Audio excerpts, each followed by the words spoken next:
আসসালামু আলাইকুম বন্ধুরা, সবাই কেমন আছেন? আশা করি সবাই ভালো আছেন। আজকে আমি আপনাদের মাঝে দীর্ঘ ২ মাস পরে আবার নতুন করে ক্লাস নিয়ে চলে আসলাম। আশা করি সবাই ভালো আছেন এবং এই ইউটিউব চ্যানেলটা অবশ্যই সবাই ফলো করবেন। আসলে আমি যে ভাষাটা আজকে নিয়ে আসলাম এটা হলো মালয়েশিয়ায় যারা নতুন আসছে তাদের জন্য। যারা মালয়েশিয়ায় নতুন আসছেন এবং আমার জানা মতে মালয়েশিয়া এখন কেউই নতুন না, সবাই হয়তো ১ বছর থেকে ২ বছরের বেশি হয়ে গেছে। সো আমি মূলত সবাইকে ভাষা শিখাই। এখানে দেখতেই পারছেন, এখানে লেখা আছে ১ থেকে ১০০ পর্যন্ত গণনা। সো আমি এখন থেকে চেষ্টা করব আরো ভালো, ভালো ভাষার ভিডিও দেওয়ার জন্য প্রতিনিয়ত।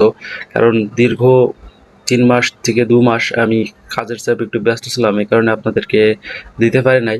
তবে এখন থেকে দেওয়ার চেষ্টা করব। তো সবাই আমার ভিডিওটা খেয়াল করুন। এখানে লেখা